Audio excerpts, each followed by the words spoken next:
Comencemos.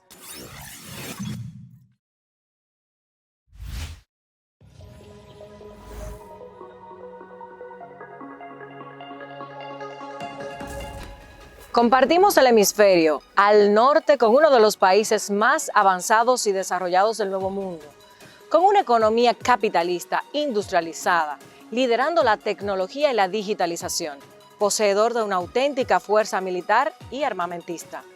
Por supuesto que es un acertijo fácil y que ya adivinaste. Se trata de los Estados Unidos de Norteamérica. En contraste, estamos los del centro y los del sur.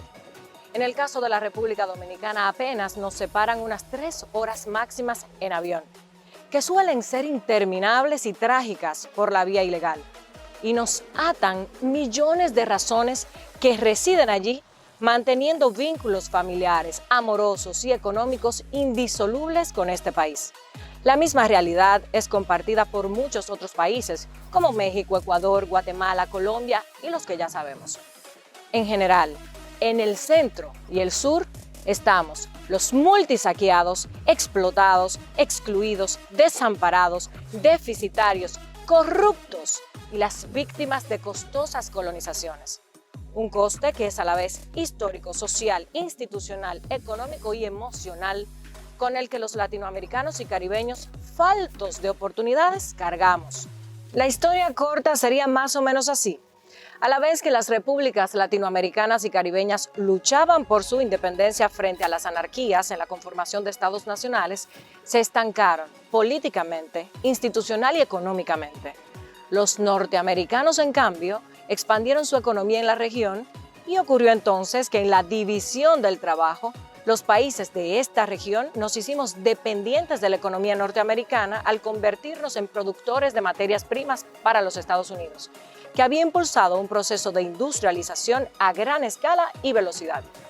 Por eso, la relación entre Estados Unidos, América Latina y Caribe no puede ser menos que compleja, una del tipo conversación por necesidad, intereses y deseos, algo así. Si no nos olvidamos de mencionar que de los 33 países que integran América Latina y el Caribe, por lo menos 10 hemos sido intervenidos o varias veces intervenidos militarmente por los Estados Unidos. En nuestro caso, la segunda ocupación en abril de 1965 se dio por un error de cálculos del presidente Lyndon Johnson, que temiendo una revuelta militar y una expansión comunista, o sea, queriendo evitar una segunda Cuba en suelo dominicano, se entrometió estúpidamente en lo que debía ser la restauración del proceso democrático dominicano que había sido interrumpido, resultando Juan Bosch excluido de la presidencia y electo Joaquín Balaguer como presidente, nada más y nada menos. En una época desastrosa para unos y ventajosa para otros, lo lógico es que esa realidad llevara a los aventajados a desarrollar mecanismos de diálogo y apoyo al sistema financiero regional para poder mantener buenas relaciones durante el último siglo. El Banco Mundial, Banco Interamericano de Desarrollo, Fondo Monetario Internacional, Organización Mundial del Comercio y Acuerdo General sobre Aranceles Aduaneros y Comercio, así como las distintas cumbres presidenciales y organismos regionales, son todos mecanismos para la concertación política y cooperación económica regional que nacen de este hecho. Y es normal su alta influencia y presencia en nuestros países, con el liderazgo discrecional norteamericano por detrás y muy singular a lo largo del siglo XX. ¿Por dónde germinaba el estrecho vínculo de los norteamericanos con las oligarquías latinas? ¿Por qué desde Washington se tenía tanta incidencia en la aceptación o rechazo de dictaduras de la época y hasta en las políticas gubernamentales de nuestros países? Que todavía es muy normal en pleno siglo XXI para algunos, que no vamos a mencionar, pero en quienes estamos pensando muy discretamente. Y en tiempos actuales, ¿por qué siendo Estados Unidos un socio tan influyente se ha olvidado de sus más cercanos? ¿Qué temas nos separan y cuáles nos unen? ¿Cuáles intereses compartimos y qué pasará con la filosofía ancestral de los norteamericanos de que el amigo de mi enemigo es mi enemigo? Y esta situación bélica entre Rusia y Ucrania que nos afecta a todos en su dimensión económica más directamente. ¿Qué implica la presencia china en la región? ¿Qué pasa con Centroamérica? Y la crisis post-pandemia, con los crecientes efectos de la inflación global sobre nuestra calidad de vida y deterioro de las economías. ¿Los mecanismos resultaron más espuma que chocolate? Pero en vez de pensar a solas, hablemos con los que saben en el Foro Global Ad Casa de Campo, promovido por la Fundación Global Democracia y Desarrollo y su homóloga Idea Internacional, en la segunda versión con el lema Hacia la Cumbre de las Américas, desafíos hemisféricos y perspectivas renovadas, desde la Marina Riverside Center, Casa de Campo La Romana.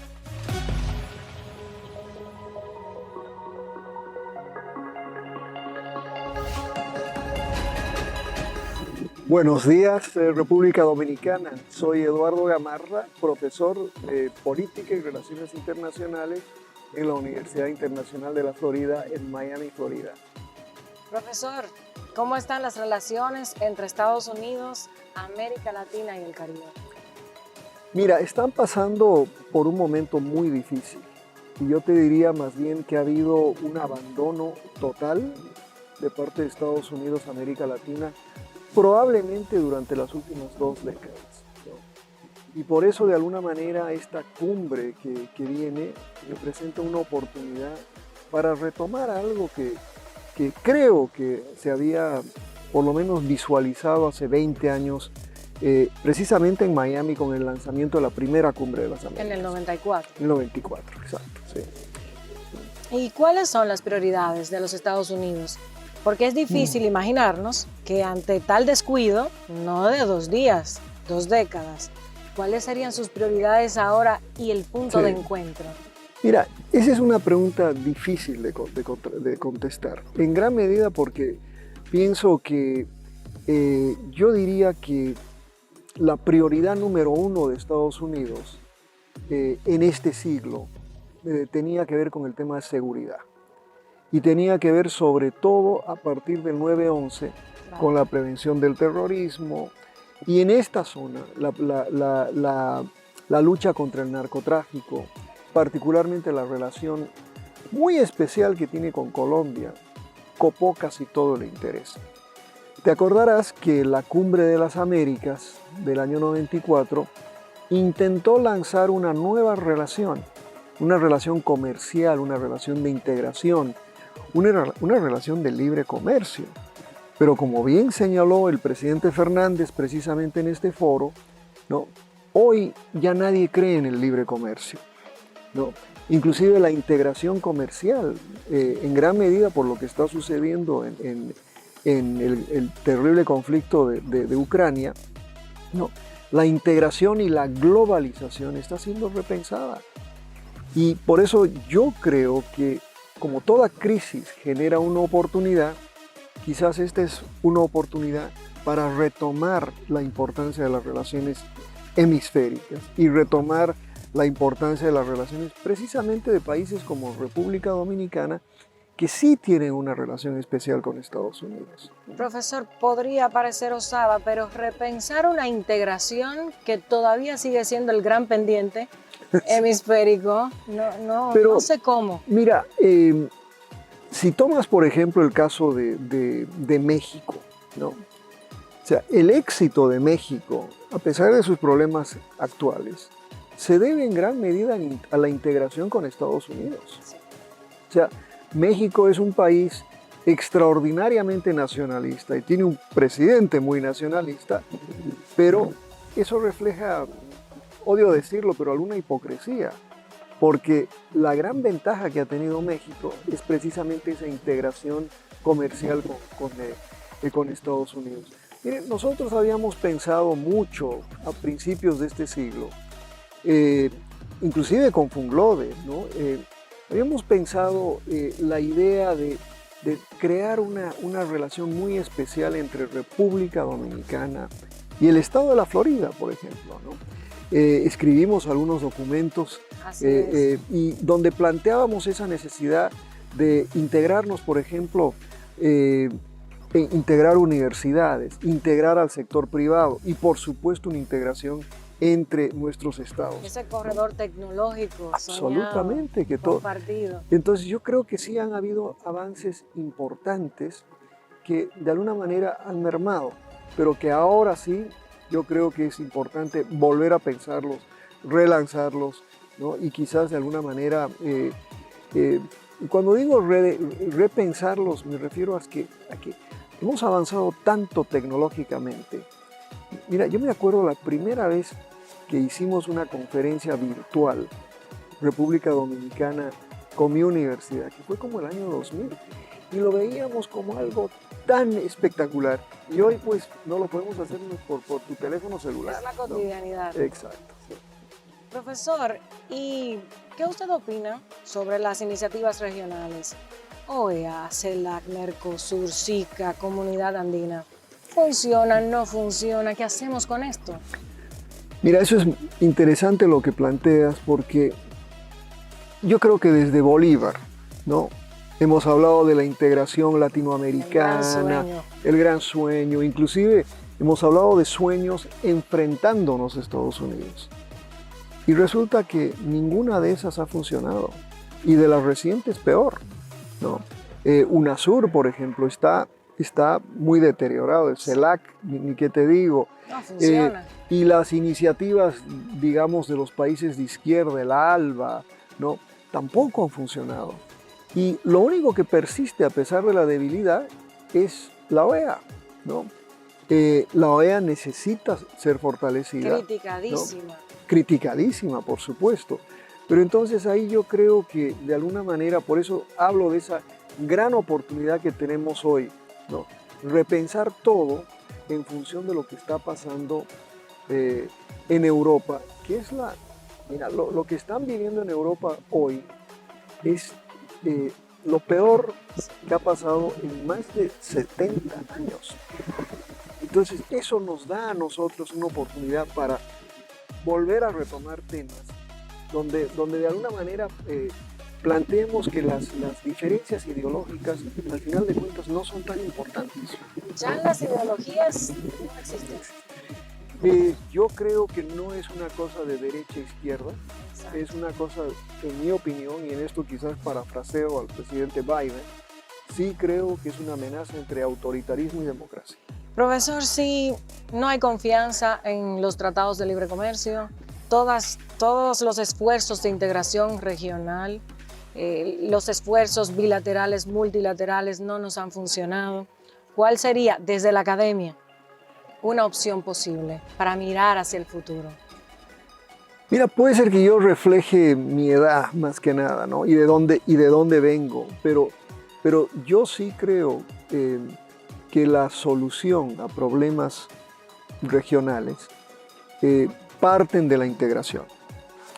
Por ejemplo, durante mucho tiempo nos preocupamos por la integración en términos de servicios, por ejemplo. Porque pienso que el tema universitario, de la integración universitaria, es vital. Claro. Es vital para el entrenamiento nuestro en Estados Unidos y para el entrenamiento. Intercambio de capacidades. Por ejemplo, hace no mucho, el presidente Obama, cuando estaba en ejercicio, él planteó, y hoy lo mencionó el presidente Fernández, planteó la idea de 100,000 becas para estudiantes latinoamericanos. Esa idea desapareció con el presidente Trump. Hay que retomar eso, porque a través de eso logramos una integración, logramos una visión común, ¿no? Y yo creo que si no avanzamos en ese término de integración de servicios, ¿no? La integración en general no es muy posible. Profesor, sí. Interesantísimo. Gracias por estar Contrario, con nosotros un placer y estar por venir con a la ustedes. República Dominicana. Un placer siempre. Gracias. Continuamos.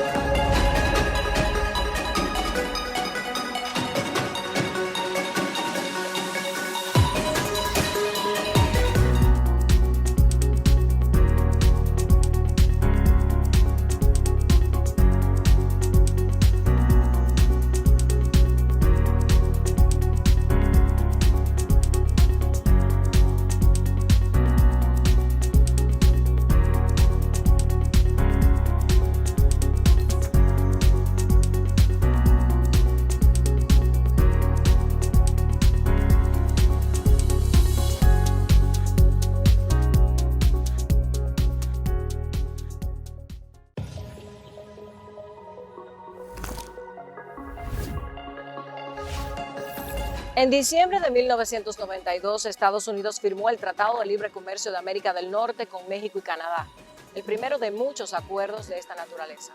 Se destaca el Tratado de Libre Comercio entre República Dominicana, Centroamérica y Estados Unidos, conocido por sus siglas como el DR-CAFTA, cuyo proceso inició en 2003. Se redactó el 5 de agosto de 2004 y desde el 2006 hasta el 2009, los países comenzaron a participar progresivamente. Son partes El Salvador, Costa Rica, Guatemala, Honduras, Nicaragua y la República Dominicana. La importancia del tratado es la creación de una zona de libre comercio entre los países miembros para beneficiar el 80% de productos centroamericanos que se comercializan en la zona y que para la época del acuerdo representaba un volumen comercial de $30.000 millones, con más de 40 millones de consumidores.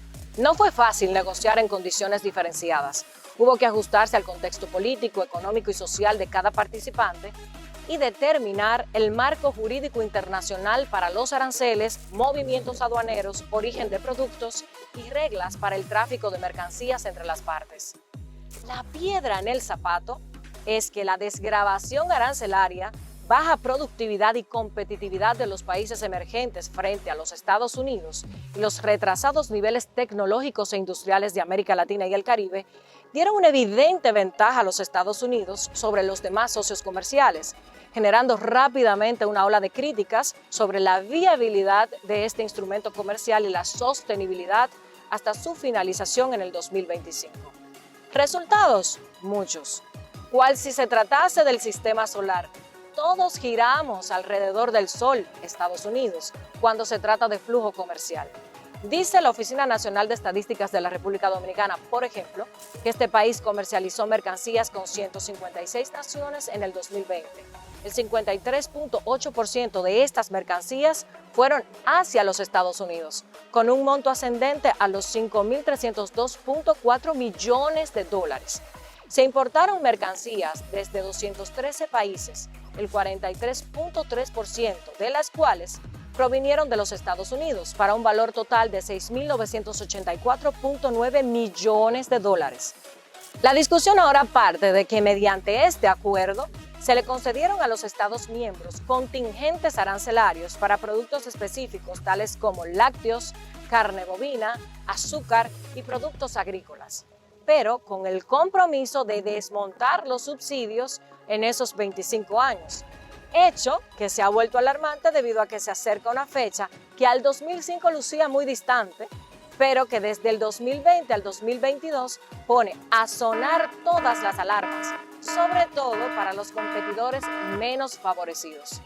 En el caso específico del arroz, por ejemplo, la Federación Centroamericana del Arroz se preocupa porque en 2023 se eliminaría el arancel de importación de arroz, lo que los expone a una inminente quiebra a nivel regional, ya que según sus estimaciones se verán afectados 265.000 agricultores y 990.000 empleos indirectos dentro de la cadena productiva. El DR-CAFTA está llamado a ser revisado por todos sus miembros. A lo lejos se ve un solo ganador.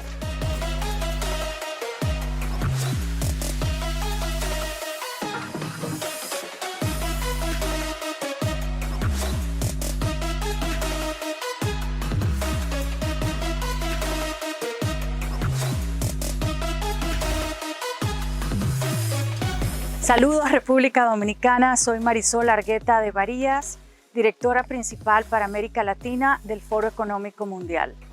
Bienvenida Marisol. Iniciamos con un aspecto interesante de su intervención en el foro, acerca de los puntos que deberían discutirse en la próxima agenda de la Cumbre de las Américas.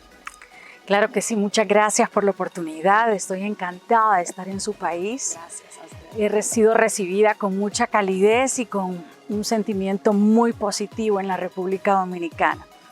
Hay 5 macrocategorías que a juicio del Foro Económico Mundial podría ofrecerse como un marco para delinear políticas, programas e iniciativas. En primer lugar, el tema de la política, la geopolítica y los derechos humanos. En segundo lugar, el tema económico. Y tercero, es toda la agenda social. Cuarto, es el problema medioambiental. Y el quinto son los riesgos y oportunidades en materia de tecnología. El Foro Económico Mundial publica anualmente su informe global de riesgos. Sí. Y en el caso de América Latina, se realizó una encuesta en 18 países donde se identificaron los riesgos más prevalecientes en cada una de estas categorías. ¿Cuál es mi opinión sobre esto? Creo que debemos preparar una agenda que responda a estos riesgos, que nos permita anticiparnos con acciones concretas para evitar que esos riesgos que ya estamos vislumbrando no se conviertan en amenazas y mucho menos en condiciones que luego terminan afectándonos. Quisiera resaltar la importancia de podernos anticipar a estas situaciones para que podamos seguir progresando con inclusión y con sostenibilidad. Desde el Foro Económico Mundial se ven con buenas expectativas estos espacios de reunión, porque uno siente que la agenda es la misma y no se progresa. Se aumentan los temas, pero los progresos. Sí, hay progresos importantes. Una de las áreas que también mide el Foro Económico Mundial es la competitividad de los países. Y ahí podemos nosotros identificar cómo van avanzando, cuáles son las tendencias en cuanto al comportamiento de productividad de los países. Los últimos 2 años han sido años muy complicados. Excepcionales. Han sido excepcionales. La pandemia y ahora viene a agravarse una situación mundial por la invasión rusa de Ucrania. Sí. Por lo tanto, son importantísimos estos encuentros donde se permite exponer diversas opiniones sobre los temas más apremiantes, pero también se destacan las oportunidades que existen. Pero al igual que es importante exponer ideas y debatirlas, es aún más importante ponerlas en práctica, desarrollar agendas accionables para que estos diálogos no queden en letra muerta. Importantísimo, porque a veces queremos comprometernos a lo imposible, ¿no? Creo que es una base fundamental del diálogo. ¿Es posible una recuperación económica para nuestras economías a niveles prepandemia? Porque algunos hablan de que ya hay una recuperación y se niegan a admitir que todavía hay crisis. De acuerdo a los informes del Fondo Monetario Internacional, sí hubo un importante repunte en cuanto a crecimiento económico. Es difícil poder comparar a las economías latinoamericanas porque somos muy heterogéneos. Hay países que tienen índices de crecimiento más altos, la República Dominicana y Panamá entre estos. Ahora con el impacto de los precios en los commodities agrícolas y los impactos también en hidrocarburos, va a tener un efecto importante también en el desempeño de algunas economías. Creo que va a tardar un poco de tiempo el poder recuperar a los niveles prepandemia, pero también se abre una gran oportunidad para no visualizar un crecimiento solamente como un número, como un dato que nos indica cómo va progresando la economía de un país. Creo que lo importante es entender que a partir de las crisis que hemos vivido en los últimos años, hemos también aprendido muchas lecciones importantes. Y una de ellas es que el crecimiento no tiene sentido si no se trabaja en los temas de inclusión, si ese crecimiento no beneficia a todas las personas, no deja a nadie atrás. Y por otro lado, también la preocupación sobre los temas medioambientales. Sí, importantísimo.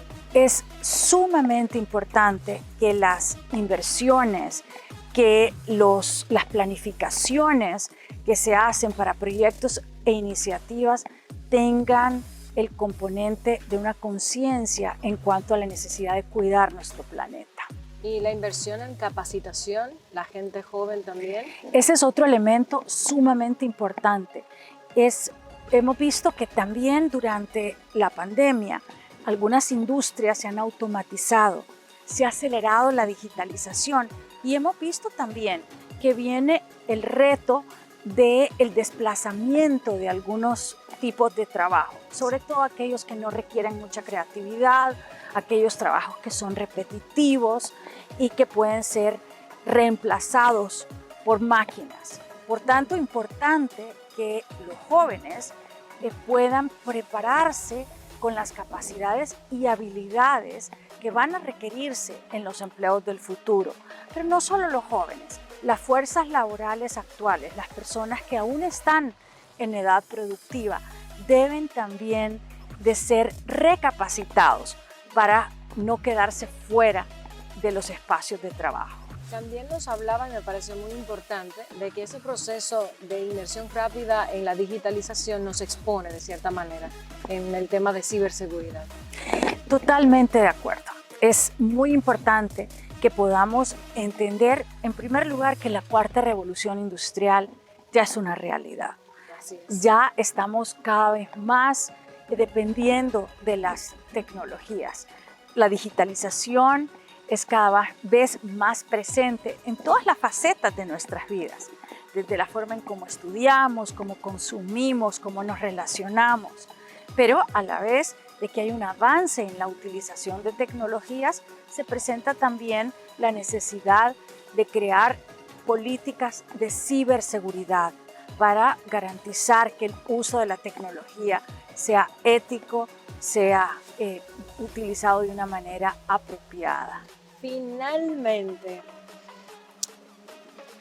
¿cómo podemos cerrar este capítulo previo a la próxima cumbre con una visión optimista de lo que será después?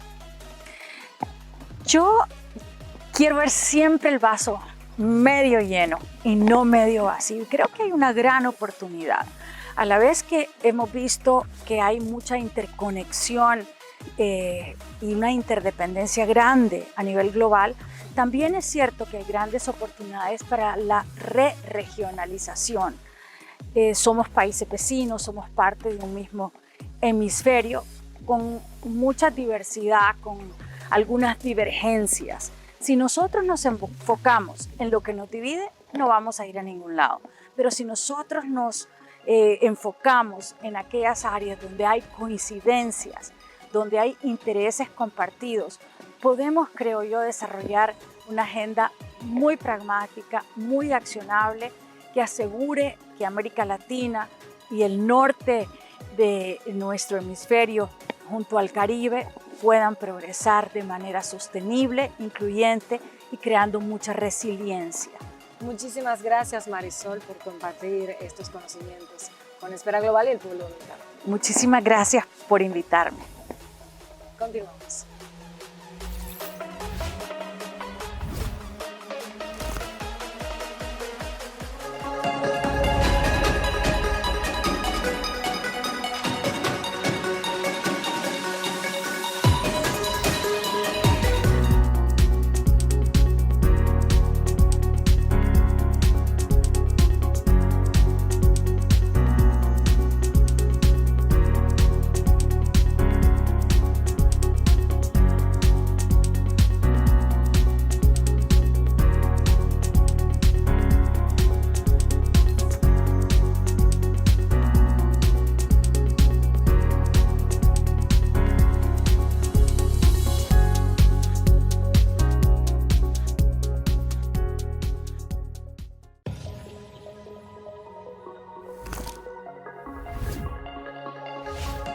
La dinámica geopolítica en las Américas es distinta hoy de lo que fue durante la Guerra Fría. En su interés de transformar a los países de la región en economías de mercado y democracias liberales, Estados Unidos desarrolló una sostenida estrategia de dominación con las fuerzas oligárquicas de la derecha latinoamericana, encaminadas a expulsar del Estado o gobierno a cualesquiera fuerzas progresistas, emancipadoras y antiimperialistas mediante procedimientos legislativos y judiciales, pero también con la agresión económica, psicológica, mediática y, si fuera necesaria, la intervención militar. Casos hay muchos, pero ni el poder suave, ni el dinero y su influencia pueden dominar la volátil e impredecible reconfiguración de la política en el mundo de hoy. como lo demostró el impacto que tuvo la crisis financiera global del 2008 sobre el mapa político electoral global. Ese forcejeo entre el imperio norteamericano y la izquierda o la ola progresista latinoamericana también perdió interés con los atentados del 11 de septiembre, cuando Estados Unidos pone sus ojos en los talibanes y los países del centro y sur del hemisferio occidental comienzan a participar en foros interregionales con Europa, África, Asia y los países árabes, con los cuales nunca habían tenido acercamientos. Como resultado, los países latinoamericanos son más independientes. Por ejemplo, han logrado membresías temporales o permanentes ante el Consejo de Seguridad de las Naciones Unidas y participan de diversos tratados de libre comercio. En los casos de Brasil, México, Argentina, ya son miembros del G20. Así también Chile, Colombia, otra vez México, son miembros de la OCDE y Costa Rica está siendo invitada. Por tanto, América Latina y el Caribe han dado un salto cualitativo significativo en los últimos 20 años. El discurso incendiario de George W. Bush, que siempre erosionaba a los gobiernos de izquierda de la región, especialmente a Cuba y Venezuela, evoluciona a uno más conciliador con la llegada de Barack Obama en 2009, quien trajo un discurso idealista que promovía la libertad de expresión, libertad de religión, libertad de vivir sin miedo y sin pobreza, aunque fue poco pragmático. Obama intentó restablecer relaciones diplomáticas con Cuba en 2014. Usted podrá considerar o no su grado de éxito o de fracaso, pero lo hizo. Aunque visitó más de una docena de veces la región, uno advierte que su mirada desde entonces estuvo dirigida hacia el Medio Oriente debido a los hechos del momento.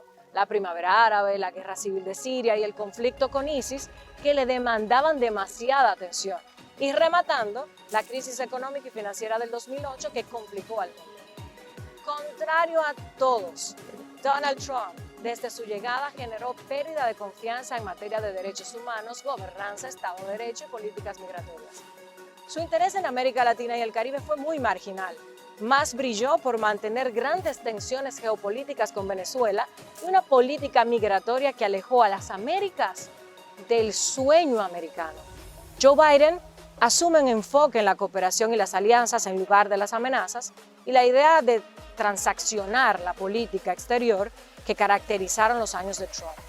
Hasta su llegada en 2021 fue muy miserable la participación de los Estados Unidos en materia de solidaridad con sus socios y el resto del mundo, en medio de la pandemia global del COVID-19. Biden, para enmendar, donó más de 55 millones de vacunas contra el COVID-19 a América Latina y el Caribe y ha proporcionado más de 614 millones de dólares para apoyar la respuesta a la pandemia en la región. Y entre otras, concedió la extensión del estatus de protección temporal a las personas inmigrantes, especialmente a los venezolanos.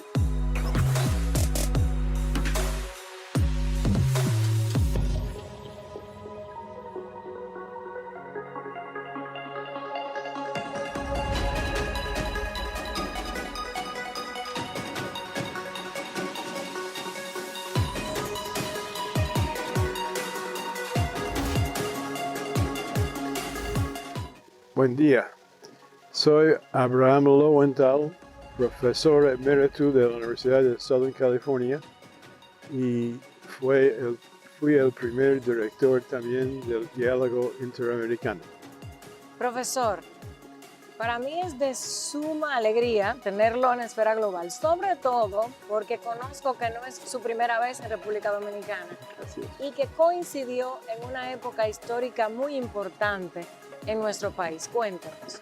Me ofreció la Fundación Ford, una gran fundación norteamericana, me ofreció un empleo a cuenta de ellos para asistir, apoyar a una entidad dominicana, la Asociación para el Desarrollo Incorporado de Santiago de los Caballeros, en el calle El Sol de Santiago de los Caballeros. ¿Conoces Santiago? Sí, Yo soy cibaeña. Ajá, bueno, Sí. Realmente soy santiaguero también y mi hija nació allá, así Muy es que bien. tenemos una santiaguera ahí permanente. Unos vínculos Sí. importantes. Entonces, yo acepté este puesto y llegué en septiembre de 64. y trabajé para la asociación en cuestiones de desarrollo en el programa ISA, Instituto Superior de Cultura, que llegó después a ser universidad. También dicté el primer curso en ciencia política en la Universidad Católica Madre y Maestra en su primer año de universidad. ¿Cuáles son las prioridades de los Estados Unidos y por qué ha descuidado tanto a la región? La presencia de China es más importante comercialmente, inversión y también presencia geopolítica en otras esferas, en África, por ejemplo. Entonces, el gobierno norteamericano encargado de seguridad internacional siempre va a prestar atención al auge de un poder así como China, y tiene que hacerlo. Pero tener una presencia comercial y algunas fábricas, etc., no es gran cosa. Pero sí hay algunos que piensan distinto. De toda manera, la mejor forma de evitar que crezca demasiado es competir bien en los productos y en la inversión. O sea, ellos no van a mandar inversiones, etc., por gusto nomás.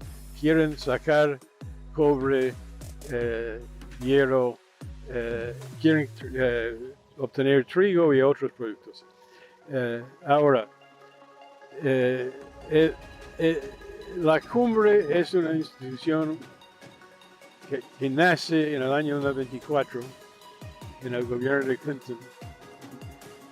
Los que diseñaron el primer cumbre del 94 tenía en mente mayormente usarlo como un instrumento muy eficiente para prestar atención limitada a América Latina, porque son 34 países, y si uno permite a cada de los 34 presidentes tener su día y media en Washington y sus 2 horas o 3 horas con el presidente, eso llega a ser bastante tiempo.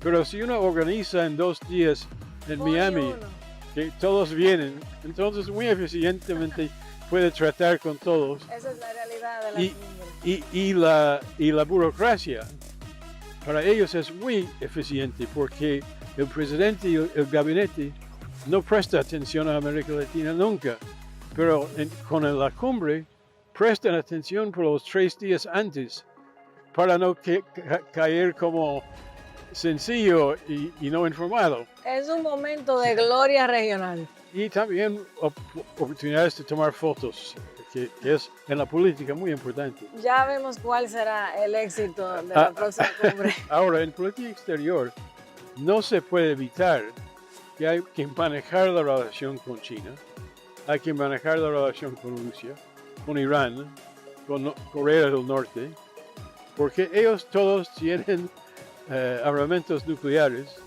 Esa sí es una prioridad. Entonces hay que hacerlo. Entonces va a tener muy poco tiempo. Así es que no espera demasiado en América Latina. Continuamos.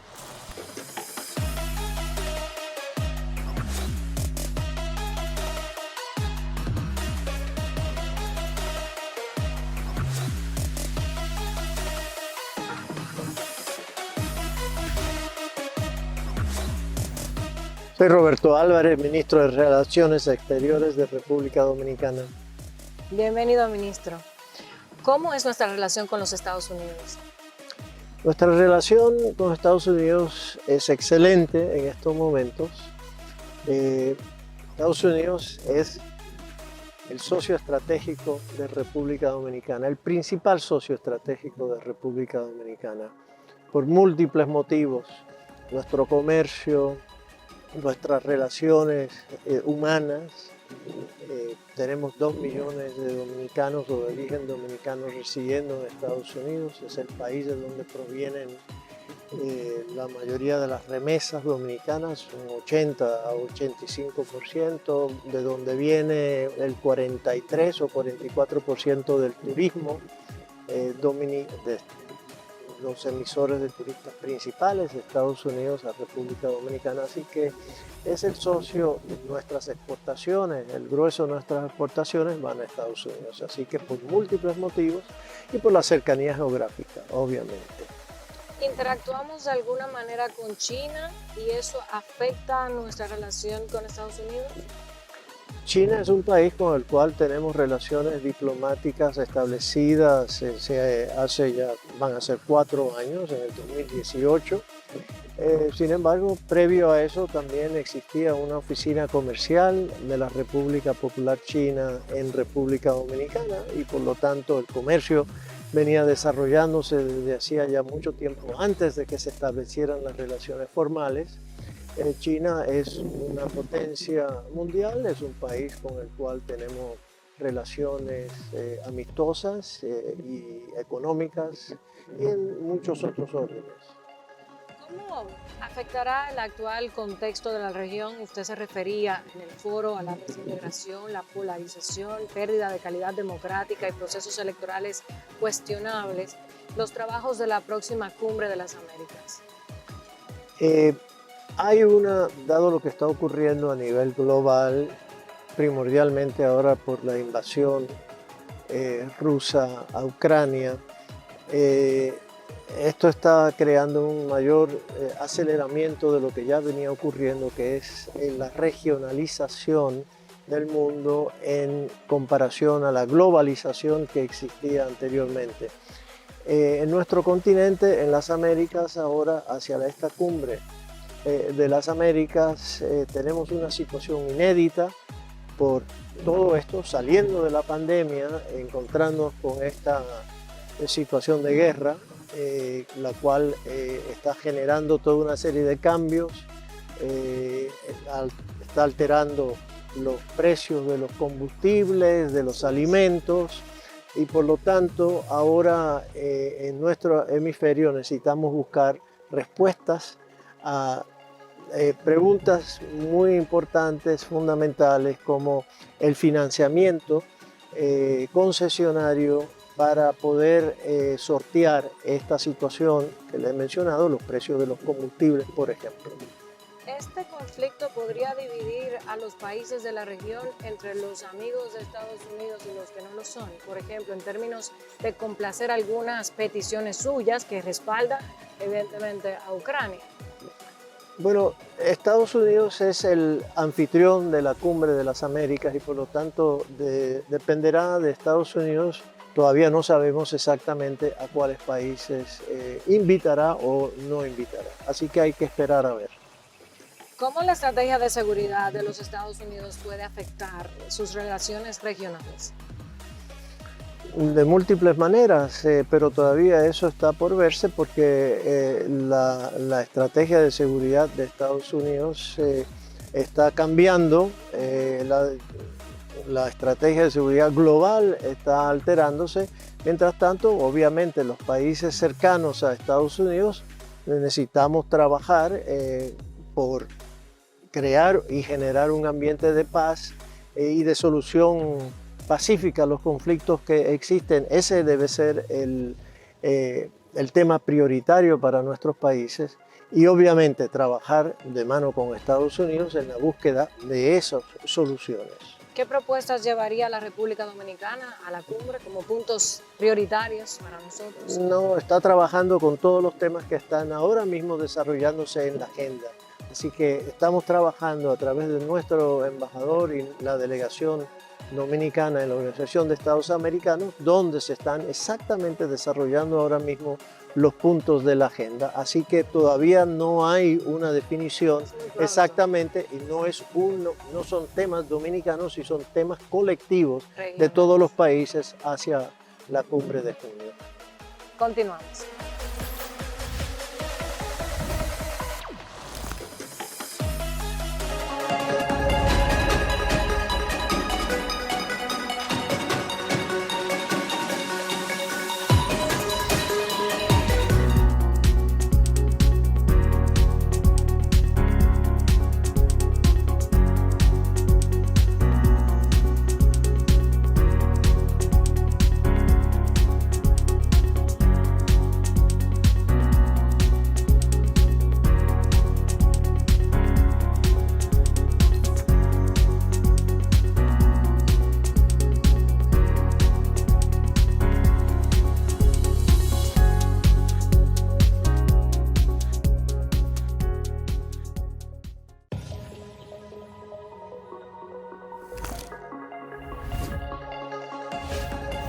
¿Qué tal, amigas y amigos? Soy Felipe Calderón, expresidente de México.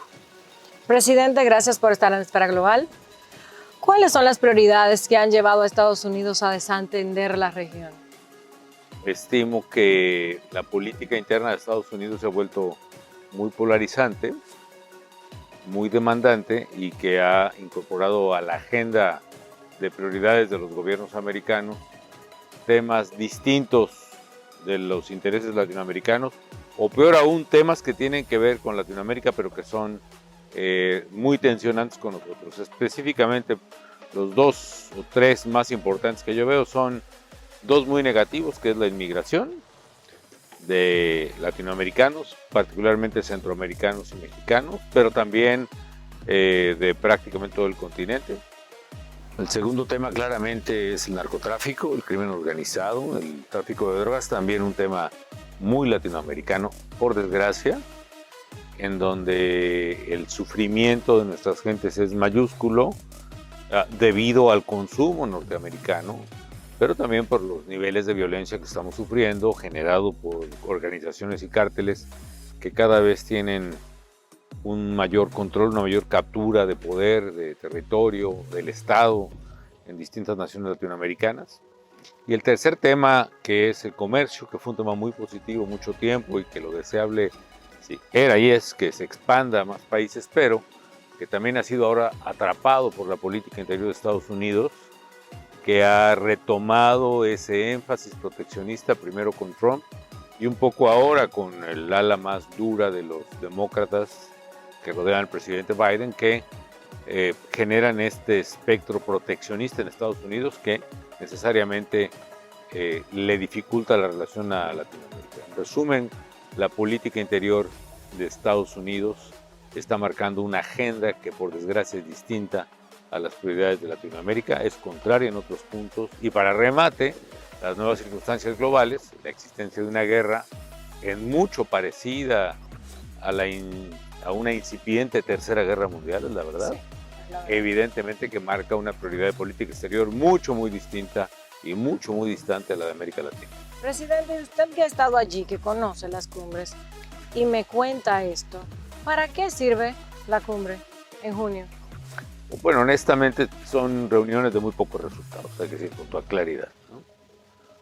Pero por lo menos nos generan una dinámica que nos permite repensar nuevamente nuestros propios objetivos, nuestras propias prioridades y quizá en el curso, en el transcurso, en la ruta hacia esas cumbres, ver la manera de cómo replantear la propia relación en América Latina y con Estados Unidos, ¿no? De tal manera que las cumbres sean pues el capítulo final de un ejercicio previo de negociación, de diplomacia, de énfasis, de comunicación, porque pensar que todo se va a resolver en un día de pláticas pues, se transforma en un día de discursos, algunos increíblemente largos e increíblemente aburridos que no sirven absolutamente para nada. Tenemos una agenda para el desarrollo, seguridad ciudadana que parece trabada. Tenemos serios problemas de pérdida de calidad democrática. Para salir de todo esto, ¿vamos a contar con Estados Unidos o no? Porque ellos mismos tienen unos problemas de calidad democrática. Lo que yo sí creo es que nuestros problemas de desarrollo, de equidad, de justicia, de Estado de Derecho, de democracia, tienen que ver con lo que los ciudadanos mismos latinoamericanos hagamos en nuestros propios países. Y si no hay una participación masiva, ordenada, de una ciudadanía vigorosa, responsable, éticamente conducida, preocupada no solo en su dinero, los que son negociantes y empresarios, o preocupada no solo en sus afanes, quien tiene otras vocaciones, todos preocupados en construir la ciudad común, que es la política, mientras no tengamos esa responsabilidad colectiva, una responsabilidad que se le exige más a quien más tiene en términos de dotes o talentos intelectuales, culturales, éticos, mediáticos, etcétera. Cada quien, el que recibe más, se le exige más. Mientras no respondamos cada quien en la medida de lo que hemos recibido, difícilmente avanzarán nuestros países. Y sí estamos observando un deterioro de calidad democrática porque nuestros problemas son tan grandes y la comunicación se ha vuelto tan simple, tan distante, tan fabricada a veces que nos aleja de diálogos verdaderos y construcciones positivas, ¿no? Presidente, yo creo que es una excelente reflexión para concluir esta conversación. Muchas gracias. Continuamos.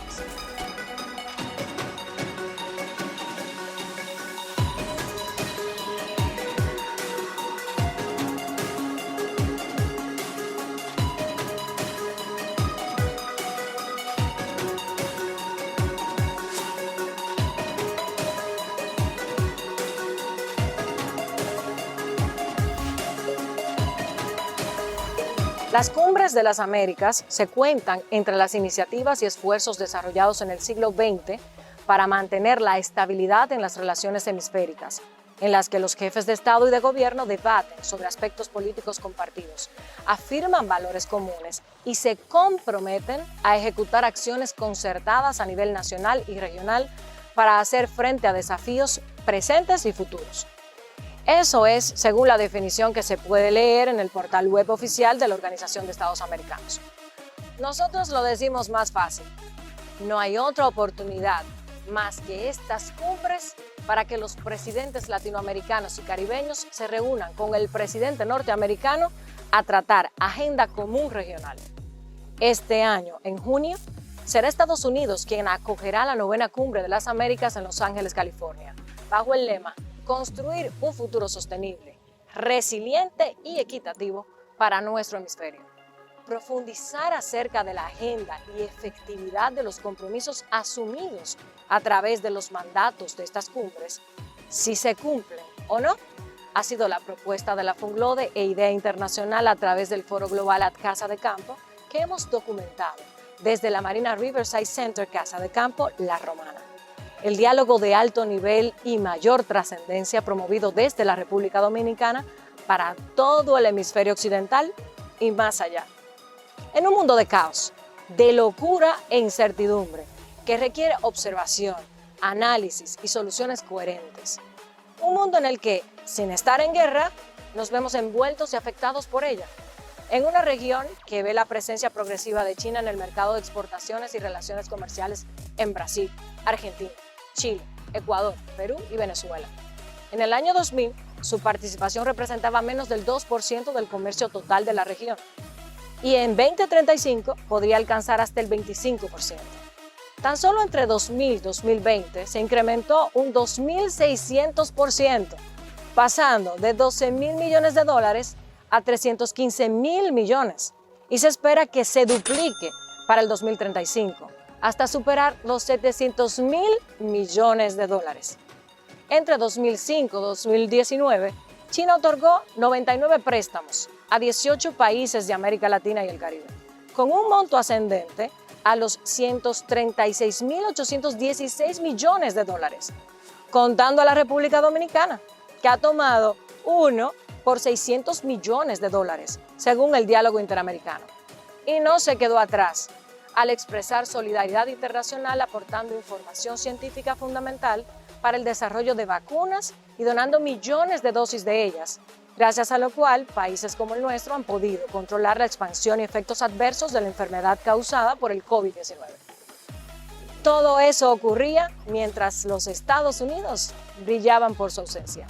Pero no solo es China, países como Irán y Rusia, este último que en medio del desastre que arrastra su paso, ya se plantea nuevas formas de participación por la vía de la inversión en tecnología. Intentan avanzar geopolíticamente en Latinoamérica, siendo el precio a pagar los Estados Unidos por su distracción o descuido respecto de nuestra región. La economía norteamericana, hay que decir, está en una situación delicada. Una guerra comercial cuasi perdida. Una deuda pública de más de $30.000 millones, equivalentes a un 133% del PIB. Es el 12º país más endeudado en general y el 4º más endeudado entre las economías desarrolladas que conforman la OCDE, donde el promedio es una relación deuda-PIB del 80% y una inflación post-pandemia que registró el pico más alto en 40 años, de un 7.5%, lo que deja el presupuesto nacional norteamericano muy comprometido con la cooperación regional. Cuando hay un evento nuevo sirviendo de distractor a su mirada, el conflicto Rusia versus Ucrania. Por lo pronto, no jugamos a los magos cuando decimos que Para analizar el estatus de estas relaciones en un mismo espacio, todos los presidentes del hemisferio occidental, estos son los temas, los dramas de los que esta reunión partirá. El descuido de los Estados Unidos respecto de Latinoamérica y el Caribe, la recesión económica que se reanima con la actual crisis de la deuda e inflación global post-pandemia, protagonismo de China y apertura regional hacia otros mercados, un cambio total de la perspectiva regional y un hemisferio defectuoso que no avanza en su agenda para el desarrollo. ¿En qué coincidimos y en qué divergemos? ¿Cómo nos afectó y cómo superaremos la crisis post-pandemia y las causas del estancamiento del desarrollo hemisférico? ¿Con ellos o sin ellos? De eso se hablará en la cumbre. Por lo pronto, ya escuchamos a los que saben.